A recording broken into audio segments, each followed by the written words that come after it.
वक्त हुआ हमारे आज के हॉट का और हमें ज्वाइन किया मिफ्ता इस्माइल साहब ने, जो साबिक वज़ीर ख़जाना हैं और सेक्रेटरी हैं अवाम पाकिस्तान पार्टी के। मिफ्ता साहब अस्सलाम वालेकुम। वालेकुम सलाम। आपने बड़ा सख्त बयान दिया है, ट्वीट किया आपने कहा कि जो ये हुकूमत है प्राइम मिनिस्टर शहबाज शरीफ की, ये पाकिस्तान की सबसे बुरी तरीन हुकूमत है, माशी मामलात का ताल्लुक है। किस लिए, क्यों कहा आपने ये? सर, पिछले 2018 से 2024-25 में गुर्बत बढ़ गई। आज पाकिस्तान में गुर्बत 29.7% है। ये हुकूमत के शुमारियात हैं। पाकिस्तान के अंदर जो सरमायाकारी है वो 50 साल से सबसे कम आ गई है। पाकिस्तान में अनएम्प्लॉयमेंट 21 साल की ज़्यादातर आ गई है। पाकिस्तान में जो 3-4 सालों में जो टोटल महंगाई हुई है वो हम सबके सामने है। वो भी कभी भी नहीं हुई। 2000 जो 36% महंगाई थी, अब महंगाई की रफ्तार कम हुई, वो फिर बढ़ गई है। पाकिस्तान के अंदर कंजम्पशन कम हो गई है। पाकिस्तान के अंदर ना सिर्फ गोश्त, अंडे और तेल की कंजम्पशन कम हो गई है, पाकिस्तान में आटे और चावल की कंजम्पशन कम हो गई है। इसका मतलब है कि पाकिस्तान में खुराक कम हो रही है, पाकिस्तान में खसारा बढ़ रहा है, पाकिस्तान मकरूज ज़्यादा होते जा रहा है। तो शहबाज साहब अच्छे आदमी हैं, इसमें कोई डाउट नहीं है, लेकिन जो चीज़ें जो इस्लाहात करनी ज़रूरी थी, जिस नहज पे पाकिस्तान आ गया, वो करने में नाकाम रहे हैं, बल्कि की नहीं है। लिहाजा पाकिस्तानी जो हैं वो गरीब से गरीब तर हो रहे हैं।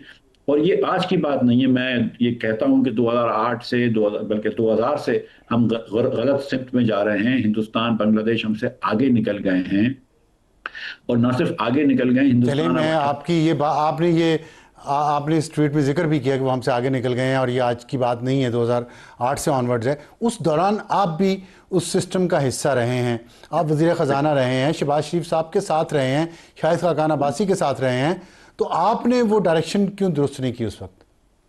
सर देखें, मेरी दानिश में जो सबसे बड़ा जो डायरेक्शन में खराबी है वो एनएफसी अवार्ड है, जिसकी वजह से हम सूबों को बहुत पैसे देते हैं।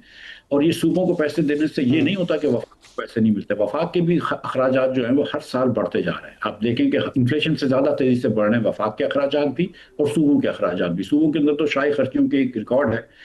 और वो पैसा जो है ना, जो मैंने अपने मजमून में भी लिखा है कि ये वफाक और सूबे की लड़ाई नहीं है, ये अवाम पाकिस्तान के अवाम की हुकूमत से लड़ाई है कि आप हर साल जो है वो लोगों के ऊपर ज्यादा टैक्स दे रहे हैं, लोगों से पैसे ले रहे हैं और हुकूमत के अखराजात कम नहीं कर रहे। जो मेरा मुकदमा है, वो किसी को मतलब झूठे इल्जाम नहीं लगाता हूँ, पता नहीं ऐसी बातें नहीं करता हूँ। मेरा मुकदमा, मैं ये भी अभी आपके सामने मैंने कहा कि अच्छे आदमी है, लेकिन मेरा मुकदमा ये है कि यार आपने 4 साल के अंदर आप देखें क्या टैक्स लगाए। आपने लेवी से कितनी बढ़ा दी है। 124 रुपए आप लेवी ले रहे हैं, 125 रुपए पेट्रोल के ऊपर। 60% पेट्रोल हमारा मोटरसाइकिल वाला इस्तेमाल करता है, जो रोज का 1 लीटर लेता है। उससे आप 150 रुपया रोज का टैक्स ले रहे हैं, महीने के 4500 रुपये टैक्स ले रहे हैं। लेकिन जो 20 करोड़ रुपए की, 30 करोड़ रुपए की दुकान जिसकी F6 में, उससे आप 3000 रुपये महीने का टैक्स नहीं ले सकते।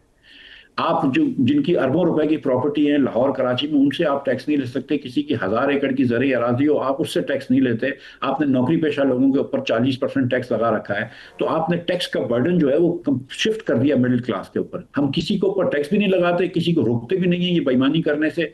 हमने तो सारा के सारा जो मुल्क चलाने का जो बर्डन है वो मिडिल क्लास पे डाल रखा है। जब तक ये हम शिफ्ट नहीं करेंगे, हम कैसे आगे बढ़ेंगे? आपने क्या इस्लाहात की हैं पिछले 4 साल के अंदर? ये तो गवर्नेंस का फेलियर आप बता रहे हैं ना। ये तो इस्लाहात इसमें कैसे होगी जब नीयत ही नहीं है हुकूमत की कि वो गवर्नेंस को बेहतर करे? ये तो गवर्नेंस का इशू है ना, टैक्स का इशू तो नहीं है। सर इसमें दो इशू हैं। एक तो ये कि सर जो आज पॉलिसी आउटकम्स हैं वो इसलिए नहीं है कि हमारे लोगों को काम करना नहीं आता, या ये जो लोग हैं ये नाखिस हैं या होशियार नहीं है, ऐसी कोई बात नहीं है। जो टैक्स आउटकम्स हैं वो इसलिए, जो पॉलिसी आउटकम्स हैं, जो फिजिकल आउटकम्स हैं, जिससे गुर्बत बढ़ रही है, इसमें तो कोई बहस नहीं है ना कि गुर्बत बढ़ रही है। इसमें तो कोई बहस नहीं है कि अनएम्प्लॉयमेंट बढ़ रही है, सरमायाकारी कम हो रही है, आमदन कम हो रही है। जब ये आउटकम्स आ रहे हैं तो ये लोग अपने पॉलिसी इंसेंटिव्स और स्ट्रक्चर्स पर रिएक्ट कर रहे हैं। आपके स्ट्रक्चर में गलती है। आपने मिसाल के तौर पर एनएफसी अवार्ड 16 साल हो गए, आपने उसको रिव्यू नहीं किया। आपको इस वक्त वफाक के अंदर 7000 अरब रुपए का खसारा है। वो 7000 अरब पूरे करने के लिए 7000 का टैक्स नहीं चाहिए, आपको 17500 अरब रुपए का टैक्स चाहिए। पहले 10500 अरब रुपया आप सूबों को देंगे, जिनका ऑलरेडी 1700 अरब रुपए का सरप्लस है।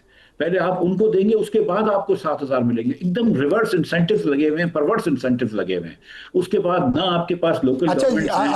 आप एनएफसी आप एनएफसी अवार्ड पे काफ़ी क्रिटिसाइज़ करते हैं, लेकिन चंद लोगों का जो आपसे इख्तलाफ रखते हैं उनका ये ख्याल है कि चूँकि आपका ताल्लुक़ कराची से है, इसलिए आप वो बात कर रहे हैं सिंध है या बाकी जो सूबे हैं उनके जो रूरल एरियाज़ के मफादात पे ज़द पड़ती है अगर एनएफसी अवार्ड में तब्दीली हो, इसलिए कोई भी सूबाई हुकूमत ये नहीं चाहती कि एनएफसी अवार्ड में तब्दीली हो।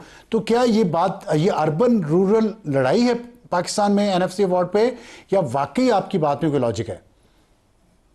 देखिए सर, गुजारिश है कि मैं कराची से ज़रूर हूँ, लेकिन मैं पाकिस्तान से सबसे पहले मेरी जो लॉयल्टी है वो पाकिस्तान से है। इसमें मेरे ख्याल से मैं और ये जो मैं कर रहा नहीं, कोई मुझे तो कोई डाउट नहीं है, मैंने तो कहा जो आप पे तनकीद करते हैं। 2016 से मैं ये बात कर रहा हूँ, ठीक है, मैं आज से ये बात नहीं कर रहा हूँ, आप रिकॉर्ड जाके देख लीजिए। 2016 में भी मिफ्ता इस्माइल जाके ये बात करता था, जब तो किसी और को ये बात के इतना वो नहीं था शऊर जो जो जब हमने ये बातें शुरू करी थी। गुजारिश मेरी ये है कि या तो आपने सूबों को इतने पैसे दिए हो ना भाई, तो उससे हेल्थ अच्छी हो गई है, तो आप मुझे बोलेंगे मिफ्ता पाकिस्तान में हेल्थ अच्छी हो गई है, बच्चों की कम हो गई है, हेपेटाइटिस फैलना कम हो गया है, HIV फैलना कम हो गया है, तो ये बात तो नहीं है। अभी आपका एग्जांपल मैं दे देता हूँ कि तौसा के अस्पताल में 300 बच्चों को HIV हो गया क्योंकि आप यूज नीडल्स इस्तेमाल कर रहे थे। या आप कहें कि देखो मिफ्ता तालीम कितनी अच्छी हो गई, कि हमारी लिटरेसी रेट बढ़ गया है, 1% बढ़ा है 18 साल में। आप ये कहें कि यार बच्चों को हम 40% बच्चा 39% बच्चा आज स्कूल में नहीं है, तो वो भी नहीं कर सके।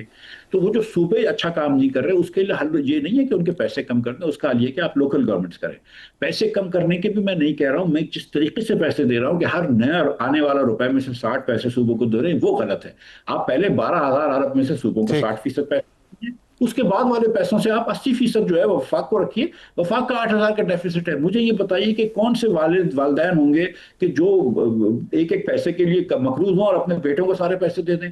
ऐसा कौन सा मुल्क है जिसमें सूबे जो है वो चल रहे हैं प्लस हो, और वफाक जो हो जिसको हर वक्त IMF पे जाना हो, और कोई बात हमें और आप करते हैं तो वो फौरन कह देते हैं ये तो IMF ने कहा है, ये तो IMF ने कहा है, जबकि IMF ने इनको सिर्फ ये कहा है कि खसारा कम करो। IMF ये नहीं कहता है कि तुम लेवी लगा दो पेट्रोल के ऊपर। IMF ये नहीं कहता है कि IMF तो बल्कि कहता है कि तुम जरी टैक्स लगाओ। जरी टैक्स 2 साल से क्यों नहीं लगाए?